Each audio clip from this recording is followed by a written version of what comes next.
sommes des mandataires, je suis un mandataire, il n'y a que deux, Ampoy et René. Pour ce qui est de Ampoy, il m'a demandé de faire appel immédiatement.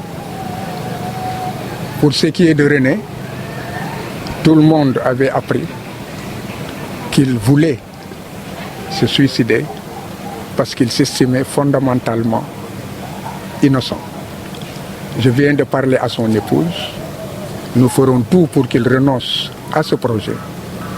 Parce que lorsque le dessein de l'État est de justifier certaines pratiques, alors il devrait le comprendre et savoir qu'il y a encore des voies de recours et que nous pouvons rencontrer des juges qui non seulement pourraient encore écouter et entendre.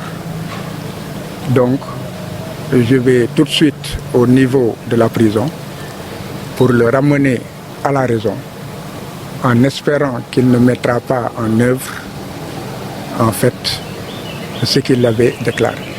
Bon, vous savez, nous sommes dans un État où, globalement, l'État de droit a déserté notre pays depuis 2014 et je n'ai cessé de le dire.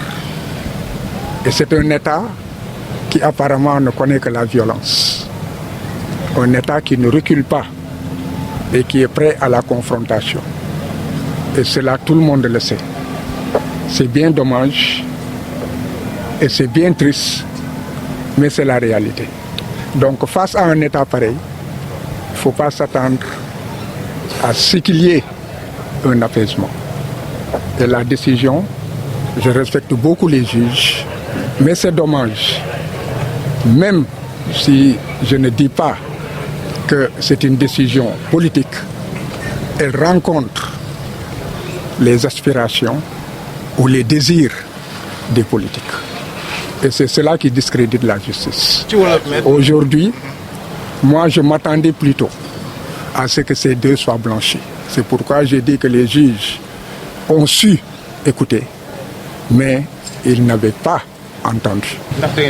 jéggi na miir appel bi René nee na moom bëggul def appel te newoon na ne que du mës a nangu loo xam ne que moom dafa doon dox jàmm ci Casamance jàmm pour Sénégal di ci bind di ko dox ñu koy tuumaal lu ñaaw lii et que loolu bu naree am dafay xaru nee na moom soxlawul def appel ma ragal ne nag la mu wax dina ko def dinaa ci def nag ay jéego ak lu ma ci mën woo naa jabar ji wax naa ak moom dégg nga pour que mu dem jiituma foofu ma dem fekki ko fa Ampoy nag nee na moom xeex la day xeex kon boog naa ko defal appel su ma génnee fii la bu ma jaar fenn naa ko njëkk a defal appel ba pare li ci des nag moom moo di ku ci nekk ak sa bàmmeel la ndax xam na ne que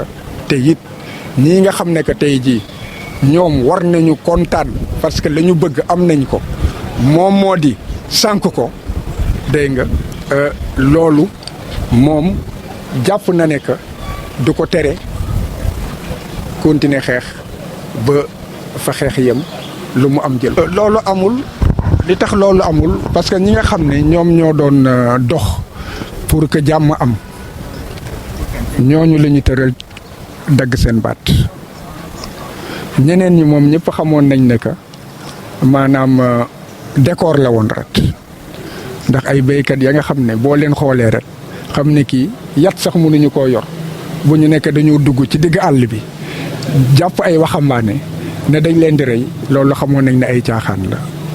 population bi am nañu betteel parce que population bi yëpp jàmm lañ bëgg wante tey jii ñi war a dox jàmm bu dee ñooñu lañ fàtt kon loolu da leen di jox ñoom firnde nekk ñoom bu ñu bëggee jàmm am na ñoo xam ne bëgguñu jàmm ay lañ bëgg te nag may ñaawlu réew mi yaakaar nañu loon doole te ñu ngi doxal doole wante fitna nañ ko moytu.